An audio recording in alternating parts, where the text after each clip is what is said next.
How does the mind work and how does it create anxiety? At the children's hypnotherapy practice, I like to keep things simple. The brain, on the other hand, is far from simple, but I'm guessing you're watching this because you'd like to know more about why you feel sad, angry or worried about stuff. So I'm going to do my best to explain. First, try thinking of your brain as having two minds, an intellectual mind and an emotional mind. The intellectual mind was the last bit to evolve, and this is where all our learning is. Reading, writing, using a computer, an iPhone or video gaming.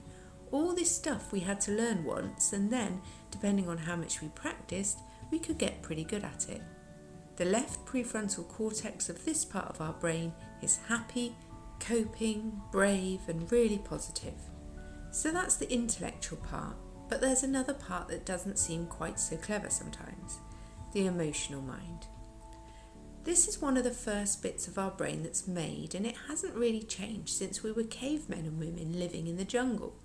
It has one job, and that is to keep us alive, and it takes that job very seriously, and thank goodness it does. It's the bit we can rely on if we're in real danger.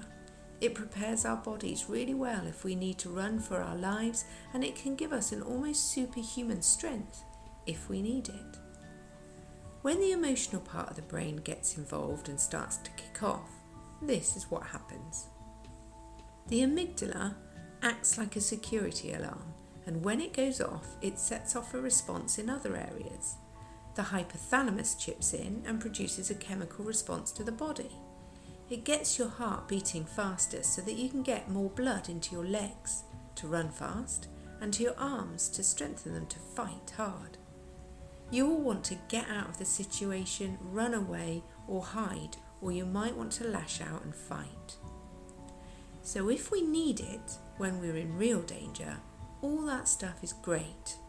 But we don't live like cavemen and women anymore, and we don't live in the jungle. The problem is, we still have this bit that tells us to be scared. Nowadays though, it tells us to do that even when we're not in any real danger. It might be when we're taking an exam at school, or arguing with friends, or worrying about stuff. Sometimes we can get into a habit of reacting like this, and that's when it happens more and more, and we start to feel really sad, worried or angry a lot of the time. When we feel like this, it often stops us from doing the things we want to do, going out, seeing friends, and it feels like there's a constant bully in our brain telling us stuff like, what if something bad happens? Don't do it, you'll just look silly. So my job is to show you how to break this habit. I can teach you how to start thinking differently, thinking happy, moving away from the emotional part of the brain and back to the left prefrontal cortex, the happy part.